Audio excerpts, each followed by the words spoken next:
क्या आपने कभी सोचा है कि किस्मत की मार और इंसानियत की ताकत एक साथ कैसी कहानी गढ़ सकती है?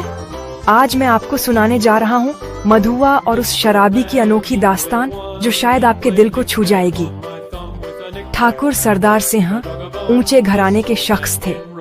उनका बेटा लखनऊ में पढ़ता था तो ठाकुर साहब भी कभी कभार लखनऊ आ जाया करते थे। उन्हें कहानी सुनने का बड़ा शौक था। इसी सिलसिले में उनकी मुलाकात हुई एक शराबी से, जो वक्त बेवक्त ठाकुर साहब को मनोरंजक कहानियां सुनाकर उनका दिल बहलाता था। एक दिन वही शराबी बड़ी मासूमियत से बोला, साहब, मैंने पिछले 7 दिन से शराब नहीं पी है।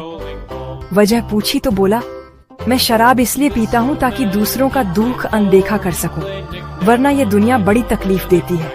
रात थी, सर्दी तेज थी।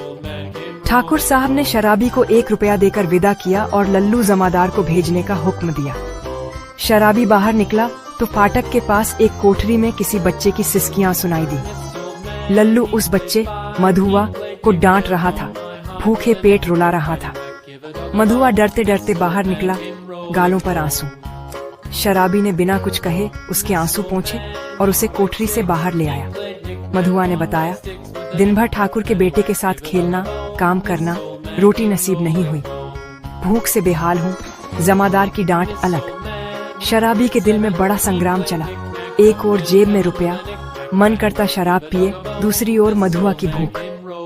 आखिरकार शराबी मिठाई की दुकान गया, पूरे रुपए की मिठाई ली और दोनों ने मिलकर खाया। रात को शराबी ने अपना ओवरकोट मधुआ को ओढ़ाया, खुद कंबल में सिमट गया। सोचने लगा, अब तो कुछ करना पड़ेगा, लेकिन सुबह होते ही उसने मधुआ को झिड़क कर जाने को कहा। पर जब मधुआ ने मासूमियत से पूछा, अब कहाँ जाऊं, तो शराबी का दिल फिर से पसीज गया। शराबी अपने पुराने दोस्त रामजी से मिलकर काम की तलाश में निकल पड़ा, साथ में मधुआ और अपनी पुरानी सान की कल लेकर। कहानी यहीं खत्म नहीं होती। ये तो शुरुआत है एक नई जिंदगी की, जहाँ इंसानियत, उम्मीद और अपनापन हर मुश्किल पर भारी पड़ते हैं। तो दोस्तों, कभी कभी एक रात, 1 रुपया और एक भूखा बच्चा इंसान को बदल कर रख देता है। मधुआ का प्रश्नोत्तर अभ्यास के लिए और भी उपयोगी बन सके।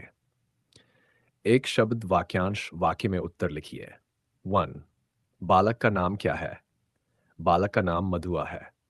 ठाकुर सरदार सिंह का लड़का कहाँ पढ़ता था? ठाकुर सरदार सिंह का लड़का लखनऊ में पढ़ता था। बड़े बड़ों के घमंड चूर होकर कहाँ मिल जाते हैं? बड़े बड़ों के घमंड चूर होकर धूल में मिल जाते हैं। जाफ, गंदी कोठरी में बालक को खाने के लिए क्या मिला?